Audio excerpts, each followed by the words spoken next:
오늘 우리 주시는 말씀 함께 찾도록 하겠습니다. 히브리서 11장입니다. 히브리서 11장 5절에서 6절까지 우리 두 절 말씀 함께 보도록 하겠습니다.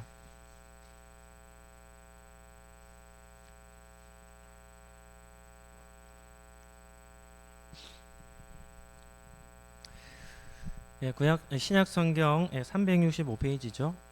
히브리서 11장 5절 6절 두 절 말씀입니다. 우리 같이 합독해서 마음을 모아 합독해서 읽겠습니다. 믿음으로 에녹은 죽음을 보지 않고 옮겨졌으니 하나님이 그를 옮기심으로 다시 보이지 아니하였느니라. 그는 옮기지기 전에 하나님을 기쁘시게 하는 자라 하는 증거를 받았느니라. 믿음이 없이는 하나님을 기쁘시게 하지 못하나니 하나님께 나아가는 자는 반드시 그가 계신 것과 또한 그가 자기를 찾는 자들에게 상 주시는 이심을 믿어야 할지니라. 아멘. 오늘은 믿음 네 번째 시간입니다. 한번 따라하겠습니다. 믿음은 하나님의 기쁨입니다. 성도는 믿음으로 하나님을 기쁘시게 합니다 라는 주제로 말씀을 잠시 나누겠습니다. 첫 번째는 성경이 가지고 있는 여러 가지 별명입니다. 우리는 성경을 무엇이라고 부르죠? 하나님의 말씀이라 이렇게 부릅니다. 이 말은 무슨 말인가 하면 성경을 기록한 대상이 사람이 아니라 하나님이시라는 것이죠. 그러니까 이 땅에 유일하게 하나님의 말씀으로 기록된 책이 하나가 있는데 그것이 바로 성경이라는 겁니다. 그러니까 성경을 펼 때마다 성경을 읽는 사람들은 무엇을 알게 됩니까? 하나님의 음성을 듣게 되는 겁니다. 성경에는 생생한 하나님의 음성이 가득 채워져 있기 때문입니다. 또 다르게는 행복 매뉴얼이라 이렇게도 부릅니다. 목포 사랑의 교회 가면 이제 백동조 목사님이라는 분이 계신데 그분은 기독교는 행복한 종교입니다라고 이렇게 하며 말씀을 전합니다. 어떻게 살아야 행복한 삶을 살 수 있습니까? 그 비결이 바로 성경에 기록되어져 있는 것이죠. 하나님의 말씀을 따라 살면 행복해질 수밖에 없는 겁니다. 그래서 저의 인생은 불행합니다. 저에게는 기쁨이 없습니다. 이런 생각이 드는 사람이라면 한 가지 행복을 찾는 방법은 성경을 펴서 읽기 시작하면 그때부터 우리가 참된 행복을 누릴 수 있게 되는 겁니다. 또 다른 별명은 성경은 구원에 이르는 방법을 제시하고 있습니다. 사람은 자력으로 구원받을 수 있습니까? 없습니까? 없습니다. 이것을 믿는 사람은 자기 자신을 신뢰하지 않습니다. 성경은 철저하게 우리에게는 소망이 없다. 사람은 누구나 다 죄인이다. 하나님 앞에서 심판받을 만한 대상밖에 되지 않는다라는 것을 말씀하죠. 그러면 우리에게 소망이 없다라는 사실을 깨닫는 사람이라면 반드시 힘써야 될 것이 있는데 그러면 어떻게 하면 구원에 이르게 될까를 고민하게 되는 것이죠. 새벽마다 누가복음 말씀을 살펴보는데 누가복음도 참 은혜로운 말씀인데요. 누가복음을 펴서 읽을 때마다 하나님께서 예수님을 통해 우리에게 전하시고자 하시는 삶의 지혜를 보게 됩니다. 그러니까 말씀을 읽을 때마다 무엇을 깨닫냐면 내가 얼마나 잘못된 생각을 가지고 살아가는가 하는 것을 깊이 깨닫게 되는 것이죠. 우리 성도님들은 구원의 길을 걸어가고 계십니까? 여러분이 원하는 삶의 끝에 그 결과의 마지막 종착점이 무엇입니까? 성도는 인생의 마지막 종착점이 어디여야 합니까? 하나님의 나라와 연결되는 천국 문에 이르는 것이 우리의 인생의 종착점이 되어야 합니다. 철로역정이라는 책을 제가 예전에도 몇 번 소개해드렸죠. 크리스찬이라는 주인공은 그의 인생의 마지막 종착점이 하나님의 나라의 문에 이르는 것이었습니다. 지난주에 제가 앞전교회 사역을 했던 교회 86세 되시는 권사님 한 분이 소천하셨습니다. 그래서 장례식에 가게 됐죠. 그 권사님은 남편분이 장로님이셨고 평생을 한 교회에 아주 충성되게 봉사하신 분이셨습니다. 그래서 많은 성도들에게 귀감을 얻고 큰 칭찬을 얻는 분이셨죠. 그래서 후대들이죠. 그 권사님도 4대를 봤는데요. 손녀딸이 결혼해서 이제 아기를 낳았습니다. 그러니까 4대째 신앙생활을 하고 계신 가정이었는데, 그렇게 믿음의 모범을 보이며 삶을 사셔도 결국에는 어디에 이르게 됩니까? 죽음에 이르게 되는 겁니다. 믿음으로 삶을 사셨지만 나이가 들면 우리의 몸의 소망은 없는 겁니다. 아무리 건강을 지키려 한다 해도 우리 몸은 70년, 80년 사용하면 어떻게 됩니까? 쇠하여질 수밖에 없게 되는 것이죠. 그렇다면 그 권사님의 장례식은 어떠했겠습니까? 슬픔만 있는 것이 아니라 모든 유족들이 다 기쁘게 웃고 있습니다. 이유가 뭐 때문입니까? 어머니가 살았던 삶의 그 마지막은 멸망과 심판이 아니라 하나님 나라라고 하는 천국에 이르렀음을 확신하고 있었기 때문이죠. 따라서 우리의 몸은 그렇게 신뢰할 만한 것이 못 됩니다. 우리는 이 땅을 삶을 살아가며 우리의 관심사, 우리의 몸이 쇠약해지면 쇠약해질수록 내 몸에 소망을 두는 것이 아니라 하나님 나라를 바라보며 우리는 삶을 살아야 하는 것이죠. 그래서 루터라고 하는 종교개혁자는 이 땅에 지금 우리가 살아가는 삶이 천국과 분리되어진 삶이 아니라고 얘기합니다. 이 땅의 삶은 이 땅의 삶이요, 천국의 삶은 천국의 삶이 아니라 우리가 이 땅에 믿음 생활하며 예배하며 찬양하며 예배하는 그 삶이 천국으로 영원한 삶으로 이어지는 그런 삶이다, 이렇게 말을 하고 있는 것이죠. 오늘 우리가 살펴보는 믿음의 이 주제 역시도 어떤 주제인가 하면 죽음을 넘어 구원에 이르는 그러한 길을 오늘 본문도 제시해 주고 있습니다. 그래서 우리가 믿음의 확신을 가지고 구원의 은혜를 붙들며 사는 것이 얼마나 큰 은혜인지를 오늘도 보여줍니다. 두 번째는 믿음의 사람 에녹입니다. 성경에 보면 독특한 일을 경험한 사람들이 정말 많습니다. 어떤 인물들이 좀 떠오르시나요? 일상적인 경험이 아니라 독특한 경험을 한 사람들이 많습니다. 노아라는 인물은 무엇을 경험했습니까? 노아라는 인물은 충격적인 현실을 경험했습니다. 어떤 경험을 했습니까? 노아는 자신의 눈앞에서 이 땅의 모든 인류와 코로 호흡하는 생명체들이 다 심판당하는 것을 경험했습니다. 방주의 문을 열고 노아가 다시금 이 땅에 발을 디뎠을 때 노아 마음이 어떠했겠습니까? 구원받았다는 기쁨도 있었겠지만 하나님의 심판의 두려움을 그는 알지 않았겠습니까? 모세라는 사람은 무엇을 경험했습니까? 하나님의 애굽 땅에 내린 10가지 무시무시한 재앙들을 경험했고 또 홍해를 가르시는 하나님의 능력을 경험했습니다. 삼손은 무엇을 경험했습니까? 삼손은 엄청난 힘을 가진 사람이었거든요. 그런데 그 힘은 누가 준 것입니까? 자기가 힘센 게 아니었습니다. 머리가 잘리고 난 이후에 어떤 일이 났죠? 자기에게 있었던 힘이 어떻게 됩니까? 사라져 버리는 것이죠.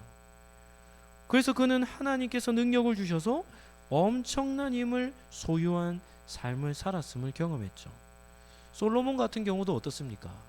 솔로몬은 일생의 전환점을 경험하는데 그 인생의 전환점이 언제였는가 하면 기브온 산당에서 드린 1000번의 번제 제사였습니다. 기브온에서 솔로몬이 1000번의 번제를 드리고 난 이후에 그 전에 없었던 것이 자기에게 생겼는데 그게 뭘까요? 지혜를 얻게 된 겁니다. 지혜를 딱 얻으니까 성경에 보면 솔로몬이 생물들에 대해서 말하지 않은 것이 없었대요. 기브온이 1000번의 제사를 통해 하나님께서 내가 너에게 전무후무한 지혜를 주겠다 하니까 그 지혜를 딱 받는 순간 어떤 일이 나냐면 눈을 들어 자연을 바라보는데 자연이 그전과 다르게 보이기 시작하는 겁니다. 모든 꽃들과 생물들을 바라볼 때 하나님의 창조적 지혜로 바라보니까 이 세상에 펼쳐진 만물들 속에 하나님의 능력들을 보게 된 것이죠. 그리고 어떤 어려운 문제를 들을 때마다 어떤 일이 납니까? 그 문제를 해결할 수 있는 지혜가 자기에게 나오는 것을 경험한 겁니다.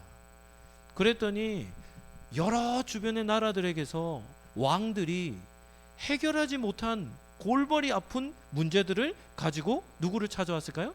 솔로몬을 찾아와서 그에게 지혜를 구하니까 솔로몬이 대답하지 못하는 문제가 없었던 것이죠. 그래서 솔로몬은 무엇을 경험합니까? 자기에게 없었던 하나님의 지혜를 경험함으로 모든 삶의 문제들을 다 해결하는 그런 지혜를 얻게 된 것이죠. 다니엘은 어떻습니까? 다니엘은 사자굴에 던져졌습니다.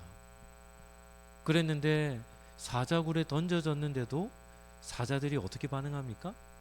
그냥 잠잠히 애완견과 같이 그렇게 있는 거예요. 그런데 영적인 통찰을 있는 미술가들이 다니엘이 사자굴에 들어갔을 때를 어떻게 그림으로 그려놓은지 압니까? 어떻게 그림을 그려놓았을까요?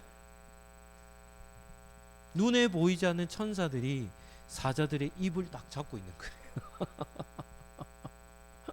보이지 않는 거죠.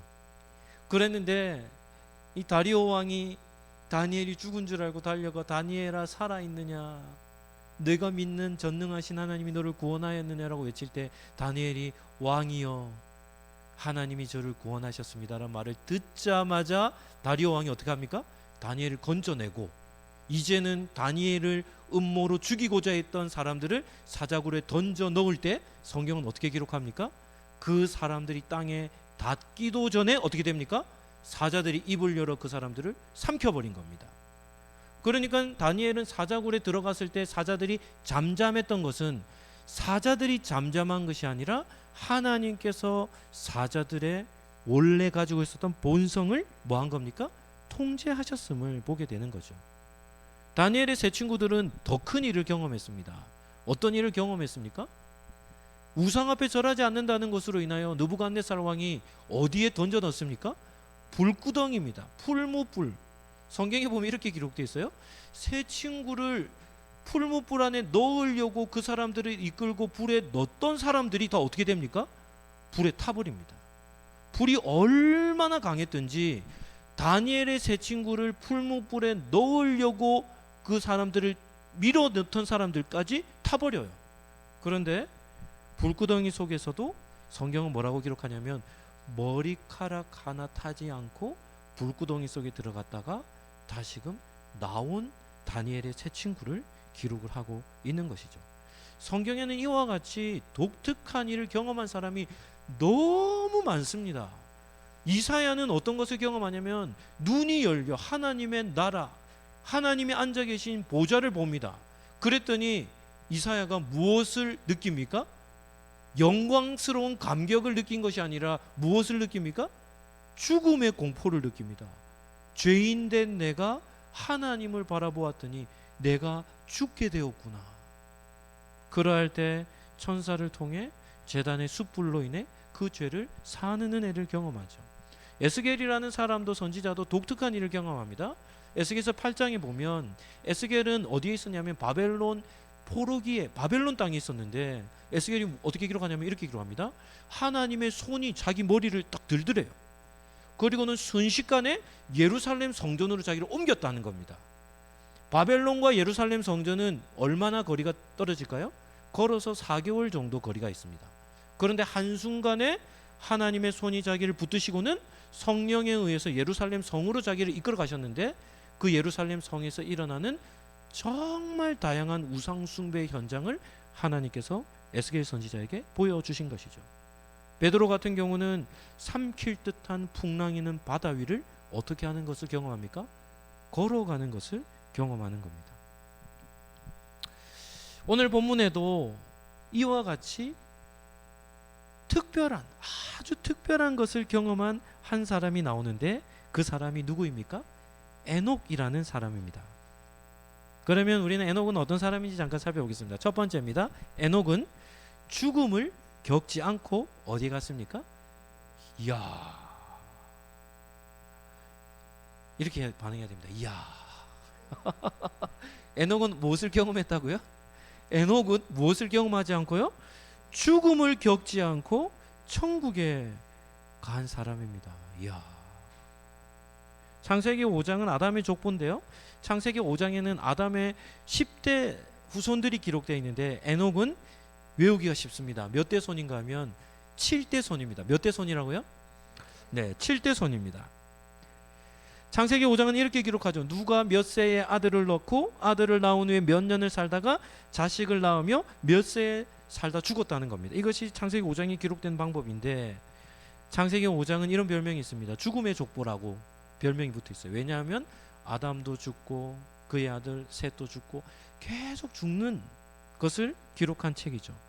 그런데 그 죽음의 족보를 기록하고 있는 7번째 에녹에 이르면 에녹은 죽지 않고 하나님의 나라에 갔다는 기록이 기록되어 있는 겁니다. 우리 창세기 5장 24절 말씀을 우리 같이 한번 읽어보도록 하겠습니다. 본문 한번 띄워주실까요?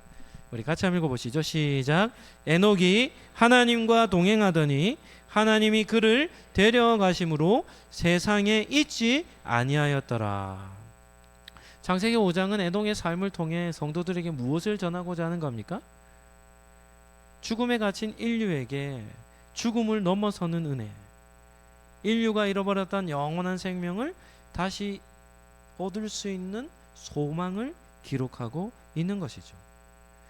그래서 성경은 생명의 책입니다. 생명의 길을 보여주는 책이고 영원한 생명에 들어갈 수 있는 그 길을 보여주는 것이죠. 이것을 복음이라 말하는데요. 하나님은 에녹의 삶을 통해 죄와 죽음에 갇혀 있었던 인류에게 영원한 생명으로 들어가는 그런 복음을 전하신 겁니다. 두 번째는 에녹은 하나님과 동행하는 삶을 산 것이죠.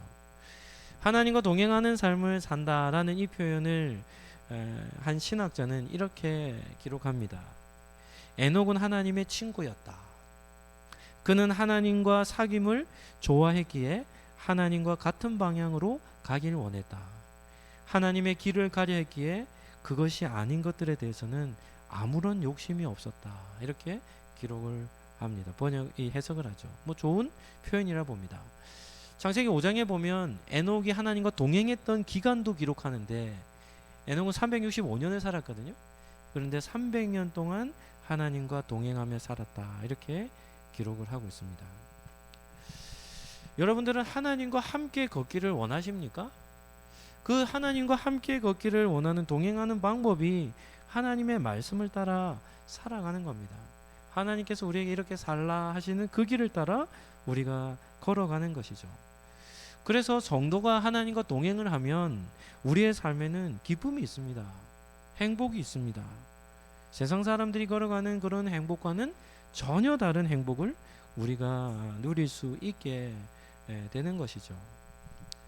우리가 이 에녹이 하나님과 동행했다라는 사실을 우리가 잘 이해하기 위해서는 한 가지 더 기억해야 될 것이 에녹이 살았던 시대를 잘 이해하는 겁니다. 에녹은 어떤 시대에 살았을까요? 에녹은 극단적인 시대에 살았습니다. 하나님께서 온 인류를 멸망시키고자 하실 그러한 것을 작정하시고 에녹에게 가르치며 전하도록 한 그런 악한 시대에 살았습니다. 얼마나 극단적인 시대에 살았냐면 이 노아 홍수 시대에 그때 인구는 지금 우리가 사는 인구와 비슷하다고 신학자들이 추측합니다. 70억, 80억 정도 되는 인구입니다. 70억, 80억 되는 인구에 몇 명만 구원받았습니까? 8명만 구원을 받았습니다. 충격적인 일이죠. 우리 시대에 지금 우리 한국만 보더라도 우리 한국에는 교회가 한 3만 개 정도가 됩니다. 그리고 믿는 성도들의 수가 770만 명 정도로 추정합니다. 그런데 한국에서 구원받은 성도의 수가 8명밖에 되지 않는다라고 한다면 어떻게 했습니까? 너무나 충격적이지 않습니까? 그런데 그 정도가 아니라 전 세계 인류 가운데 지금 생존하는 모든 생존자들 가운데 단 8명만 하나님이 살리시고 그 나머지의 모든 인류를 멸망시키셨다. 하나님께서 진노로 그들을 심판하셨다라고 한다면 그 시대가 어떤 시대라는 말입니까? 세상이 그야말로 죄악으로 꽉 차 있는 겁니다. 그런데 에녹은 어떻게 살았는가 하면 주변의 모든 사람들이 세상의 쾌락과 폭행에 이 난폭한 폭행을 행하는 그런 죄악이 꽉 찬 시대를 살아가는데도 에녹은 누구와 동행했다고요? 하나님과 동행하며 삶을 살았다는 겁니다. 이런 성도들이 있어요. 목사님, 세상에서 어떻게 신앙을 지키며 삽니까? 목사님은 세상을 잘 모릅니다. 세상에는 세상을 살아가는 방법이 따로 있습니다. 이렇게 얘기하는 성도들이 있어요. 그런데 그런 말은 우리가 귀담아 들어야 될 말이 아닙니다.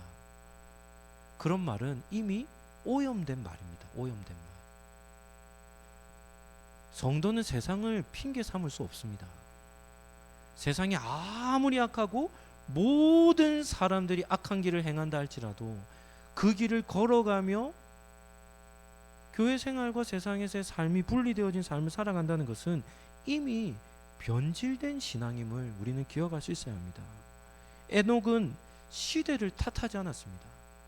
완전 심판당할 멸망받을 시대를 살았음에도 그는 하나님의 말씀을 따라 하나님과 동행하는 삶을 산 것입니다. 그러할 때 하나님이 그에게 구원의 은혜를 베풀어 주신 것이죠. 마지막 세 번째는 에녹은 하나님을 기쁘시게 하는 삶을 산 사람입니다. 오늘 읽은 본문 5절 말씀 우리 같이 한 번 더 읽어보도록 하겠습니다. 5절입니다. 시작. 믿음으로 에녹은 죽음을 보지 않고 옮겨졌으니 하나님이 그를 옮기심으로 다시 보이지 아니하였느니라. 그는 옮기시기 전에 하나님을 기쁘시게 하는 자라 하는 증거를 받았느니라. 아멘.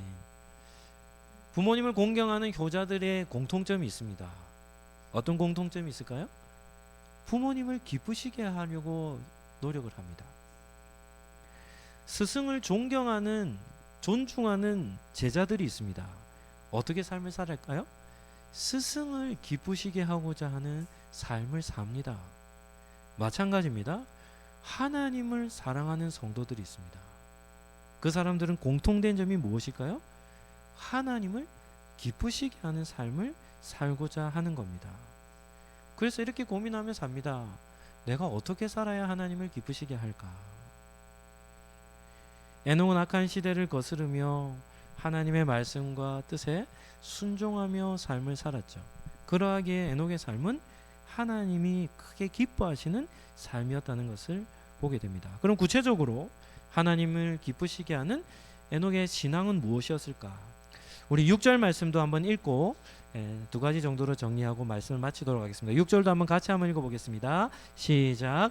믿음이 없이는 하나님을 기쁘시게 하지 못하나니 하나님께 나아가는 자는 반드시 그가 계신 것과 또한 그가 자기를 찾는 자들에게 상 주시는 이심을 믿어야 할지니라.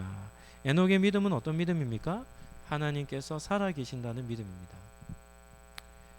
모든 사람들이 하나님을 무시하고 하나님이 어디 있어? 이 세상은 그냥 내가 원하는 대로 사는 게 전부야. 이렇게 외쳐대는 세상 속에 에녹은 살았지만 에녹은 그 가운데서도 하나님은 살아계십니다 라는 그 믿음으로 삶을 산 겁니다. 우리가 성경을 가까이 해야 될 이유가 있습니다. 우리도 때때로 삶을 살아가다가 바쁘다 보면 뭐를 망각하며 살아갈 때가 많습니까? 하나님을 잊어버리며 살아갈 때가 있습니다. 하나님 없이 어느 순간 자기의 모습을 딱 보면 하나님 없이 그냥 자기의 힘만으로 살아가고 있는 우리의 모습들을 보게 되는 것이죠.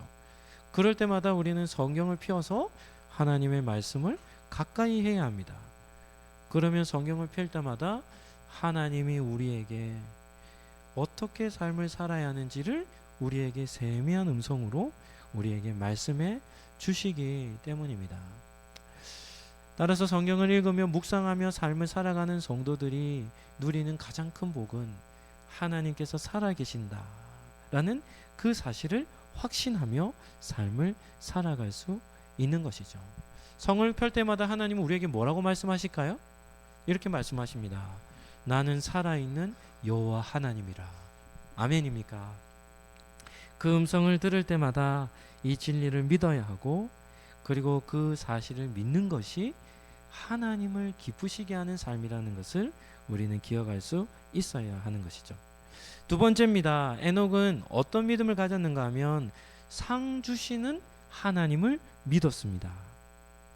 어떤 행사를 진행할 때 사람들을 마지막까지 붙들어 놓는 대표적인 방법이 하나 있습니다. 무슨 방법입니까? 맨 마지막에 뭐를 준비해 놓고 있는 거죠? 선물을 준비해 놓고 있는 겁니다. 선물을. 최근에 지난달에 우리 상록교회 속해 있는 우리 합동측 교단에 목사님들과 장로님들, 전국에 있는 목사님 장로님들이 1년에 한 번씩 2박 3일 모여 기도회를 합니다. 목사 장로 기도회를 해서 목장 기도회라고 하는데요, 62번째 목장 기도회가 이웃에 있는 수영로 교회에서 모였습니다. 그런데 맨 마지막에 이벤트를 하나 딱 준비해 놨는데, 무슨 이벤트를 준비했냐면 행운권 추첨을 폐회 예배 다음에 준비해 놨는데, 선물이 무엇이었는 줄 압니까? 1등 선물이 캐스퍼 2대였습니다. 자동차 캐스퍼. 한 1,600만 원 정도 되는 차 2대를 마지막에 추첨으로 준비해 놨어요. 그랬더니 폐회 예배를 드릴 때 5,000명이 넘는 사람들이요. 5,000명이 넘는 사람들이 그 마지막 시간까지 자리를 뭐 하고 있는 겁니까? 지키고 있어요. 이유가 뭡니까? 이 선물을 보고 있는 거예요. 선물을. 야, 그래서 보았더니 2분이 뽑혔어요.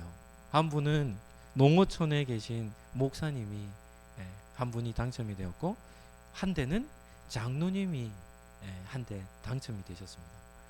그래서 마지막에 아쉬운 마음도 있었지만 5,000명의 목사 장로님들이 이렇게 축하하는 그런 시간도 가졌습니다. 사람은 누구나 선물을 좋아합니다. 좋은 선물을 준다고 하면 누구나 그것을 받기를 원하죠. 그런데도 성도들이 가장 쉽게 잊고 사는 것이 하나가 있는데, 그것은 하나님이 우리를 위해 늘 주시고자 선물을 준비하고 계신다는 사실을 우리는 때때로 잊고 살아갑니다. 하나님이 우리에게 주시고자 하는 선물이 있다는 것을 아는 성도라면 어떻게 살겠습니까? 그것을 구하며 찾으며 살겠죠. 오늘 본문에 보시면 하나님은 아무에게나 이런 상을 주시지 않는다라고 말합니다. 누구에게 상을 주신다라고 말합니까? 하나님께 나아가는 자는 그가 자기를 뭐하는 자들에게요? 찾는 자들에게 뭘 주신다는 겁니까? 상을 주신다는 것이죠. 그래서 마태복음 7장에 보면 구하라, 찾으라, 또 뭐하라고 합니까? 두드리라, 이렇게 말씀을 하고 있는 겁니다. 그래서 하나님은 늘 구하고 찾는 자들에게, 그 구하고 찾는 자들에게만 주시고자 하시는 선물을 예비하고 계시는 겁니다. 그래서 성도는 이 땅을 살아갈 때 삶의 영역에서 우리에게 있는 경건 생활 중에 하나의 삶을 지속해야 되는데, 그것이 바로 기도하는 삶을 우리는 살아야 하는 것이죠. 어려움이 있으면 하나님을 찾고, 또 삶의 필요가 있으면 하나님께 구하는 겁니다. 그래서 바울은 데살로니가전서 5장에서 어떻게 기도하라고 말합니까? 이렇게 기도하라고 합니다. 쉬지 말고 말하는 겁니까? 기도하라는 겁니다. 쉬지 않고 기도하는 삶을 살아갈 수 있는 비결이, 하나님은 찾는 자들에게 무엇을 주시는 분이라는 것을 기억하는 겁니까? 상 주시는 이심을 기억하며 삶을 살아가는 것이죠. 그러니까 에녹은 그 타락한 시대를 살았음에도 무엇을 하는 삶을 살았냐면 늘 하나님을 찾으며 기도하는 삶을 살았음을 우리는 기억할 수 있는 것입니다. 말씀을 정리하도록 하겠습니다. 하나님께서 하나님을 기쁘시게 하는 사람에게 주시고자 하시는 복, 하나님을 기쁘시게 하는 사람을 하나님이 얼마나 사랑하는지를 누구를 통해 볼 수 있냐면 에녹을 통해서 우리는 볼 수 있습니다. 에녹이 하나님을 기쁘시게 하는 사람이라고 하는 증거를 가지며 삶을 살아가자 하나님은 에녹에게 어떤 복을 주십니까? 죽음을 보지 않고 어디로요? 하나님 나라로 데려가는 복을 받았죠.